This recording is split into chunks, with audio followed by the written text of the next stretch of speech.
In this video, we'll cover how TESAMORELIN is typically reconstituted, the common research dosing protocols, and important storage and handling considerations. This is reference information drawn from publicly available research literature. It is not medical advice.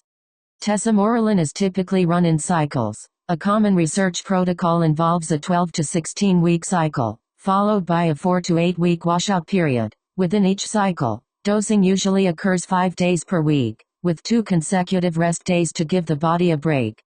Timing matters. TESAMORELIN is typically administered at night, at least 90 minutes after the last meal of the day. This timing aligns with the body's natural growth hormone release, which peaks during deep sleep. Food in the system, especially carbohydrates, can blunt the response. TESAMORELIN is delivered subcutaneously, meaning just under the skin. Common injection sites include the abdomen, the side of the thigh, or the back of the upper arm. Rotate sites to avoid irritation. Use a small insulin syringe, typically a 29 or 31 gauge, half-inch needle. Storage is critical with TESAMORELIN. Unlike many peptides, it should be stored at room temperature, in a cool, dry, dark location. Before reconstitution, refrigeration of the dry powder can cause the peptide to gel and become unusable. This is one of the most common mistakes. There is an important trade-off. Storing TESAMORELIN at room temperature dramatically shortens the window in which the reconstituted vial can be used. That is why responsible suppliers no longer carry vials larger than 10 milligrams. Smaller vials mean you finish each one before degradation becomes a problem.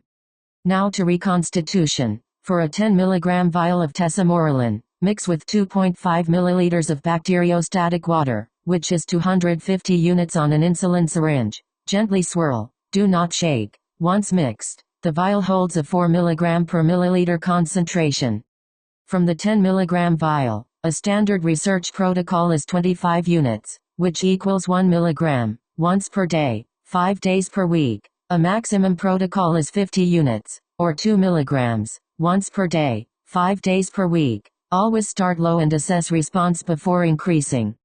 For a 20 mg vial, mix with 3 milliliters of bacteriostatic water, which is 300 units on an insulin syringe. The concentration is higher in this case, which is why the unit count per dose drops significantly.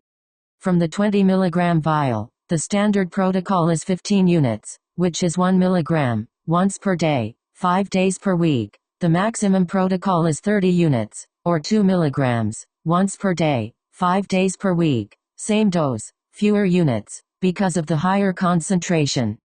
To recap, cycle 12 to 16 weeks on, 4 to 8 weeks off. Dose 5 days a week. At night, well after your last meal. Inject subcutaneously. Rotate sites. Store the dry powder at room temperature, never refrigerated, and reconstitute carefully, matching your dose to the vial size. One more time, this video is for educational and research purposes only. It is not medical advice. TESAMORELIN is a prescription drug in the United States and is not approved for general use without a doctor's supervision. Laboratory compounds are intended for research use only. Always consult a licensed healthcare professional before making any health decision. Thanks for watching. If this was useful, leave a comment with which peptide protocol you'd like to see next.